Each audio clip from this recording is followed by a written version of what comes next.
The devil is a lie. You ain't broke bread, so you take the devil's pie. They say his laugh sounds like an angel when he cries. What better camouflage when the halo's your disguise? The wings don't fly. Your traitor is your neighbor. Hi everybody, this is Ben Green, and I am here with my best friend, Anthony Thomas. You are listening to Screen Chasers 3 Pump Chumps. Or as we're going to refer to it today, since we are sans Sneed, 2 Pump Chumps. We are without Sneed, but never worry, ladies. We have a very special guest chaser among us to fill in for Jermaine. Loosely. Evan Clawson. Or as he likes to refer to himself, Evan Sweet Dickin' Clawson. Oh yeah. How you feeling today, Sweet Dick? Pretty good, pretty good. You get that rash cleared up? Hey everybody, this is Evan Sweet Dickin' Clawson. Oh! Alright fellas, we just saw the movie Man with the Iron Fists. Yeah. Which is about... On the hunt for a fabled treasure of gold, a band of warriors, assassins, and rogue British soldier descend upon a village in feudal China, where a humble blacksmith looks to defend himself and his fellow villagers. This movie stars Russell Crowe, The RZA, Yeah! Lucy Liu, Dave Bautista, and my man Rick Yoon. Johnny Tran! Your biggest fan over here, Johnny. Biggest fan ever. Beautiful Asian man. This is gorgeous, really. Alright, gentlemen. Yep. We mostly have good things to say about this movie. I'm just going to go around the room. First impressions of the movie, when you started watching it, let's say like the opening scenes. Evan, what did you think about the movie? You know, when you sat in the chair, like the movie's going, what do you think about it? Oh, I loved it, man. It was so stylized. It had like spaghetti western music going on when I got there. It was great. Lots of ridiculous fight scenes. There's not really a whole lot bad to say about it. It's a good movie. Anthony? Yeah, man. The opening sequence of this, the whole sequence with the Iron Clan, or with the Lion Clan, with Kung Lee, aka Bronze Lion, Oh, man. wrecking shop. Yeah, that was legit, dude. That definitely was. This movie is nothing if not a complete homage to every late 60s, early 70s kung fu movie. Oh, yeah. It's brilliant. All the way down to wire fighting. You know, Yeah. this is a spoiler, but I'll tell you this. When Bronze Lion ripped that man's arms out, I was like, you had me at arms ripping out, sir. That's it. I'm yay. Yeah, wow. So many I thought- body parts exploding. I thought this movie, the opening was fantastic. Like, it was a really, really great opening sequence to a movie. Usually, you sit through the credit sequence, and it's the guy driving his car to work or something, and you see him doing things or whatever, something like that. So when this one was like, boom, it had the feel of the movie, got you right there with the vibe in it, and I really dug that, you know? Yeah, that's something I thought was really cool about this movie. Like, there was no real downtime. Like, it was just go, go, go, go, Yeah. go. Like, even the times that were, like, story building, Mhm. it was either, like, setting up for a really badass situation or very sexually driven. So Yeah. you either have violence or you have sex or fire.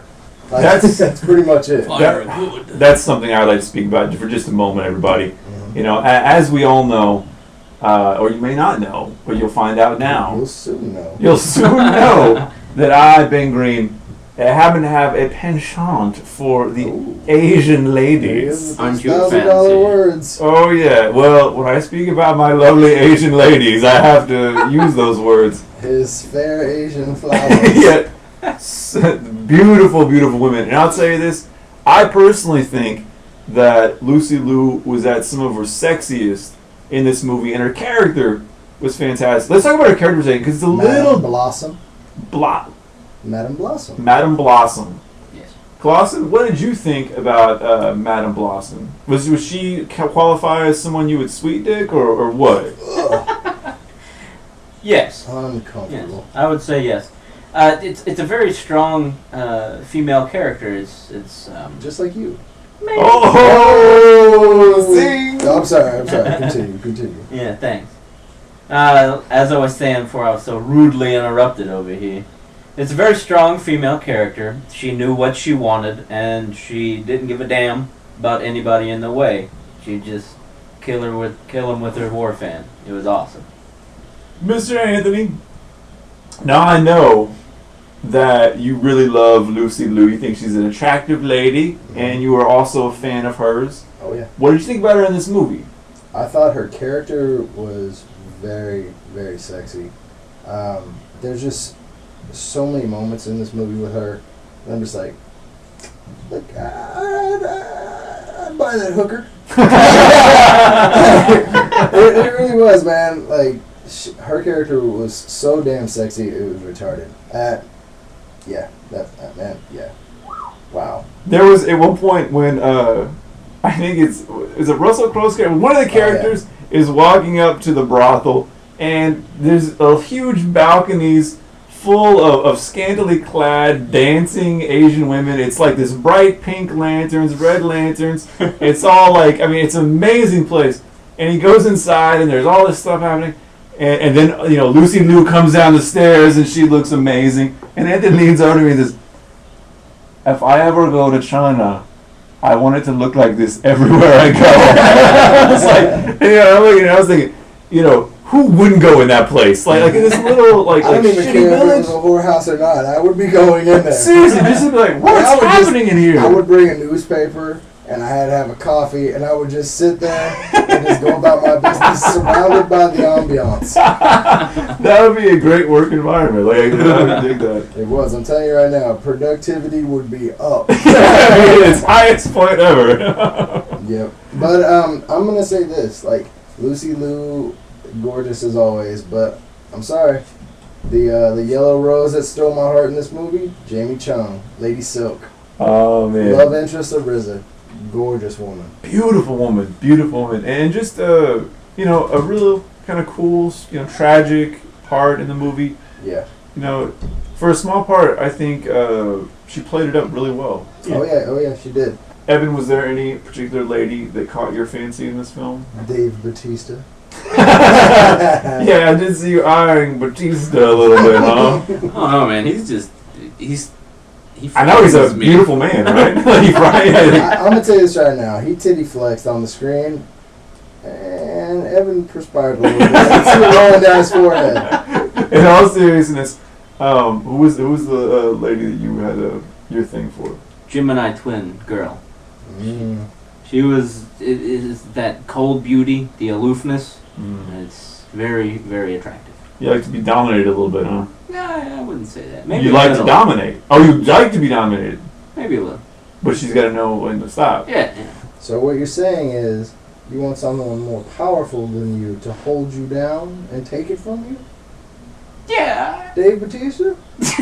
He does have some great tits. I'll tell you that. Like, he has some pecs that are insane. His name is actually Brass Body. Like, that's his Brass body. Man, that guy's got some traps that are insane. Yeah, they're like up to his ears.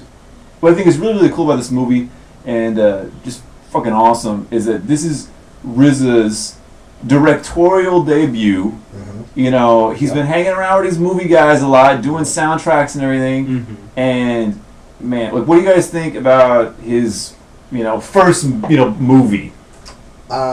I'll say this. I did a little research about this today before we actually went into it, because I was really intrigued by the aspect of RZA, you know, the founder of one of the greatest hip-hop rap groups of all time, the Wu-Tang Clan. Oh yeah, that'd be good. And I'll tell you this, first and foremost, the Wu-Tang Clan ain't nothing to fuck with. Yeah, when choosing people to fuck with, they're at the end. the end of the book, baby. Don't you go to the. Like I said, I did a little research on this, and RZA actually spent 5 years really honing and developing his craft on what he wanted to do with his first directorial debut. Like when he actually decided he wanted to jump behind the camera and actually start making actual films, he really put a lot of thought into it, and he was mentored by one of the greatest that you could be mentored by. He was mentored by freaking Quentin Tarantino.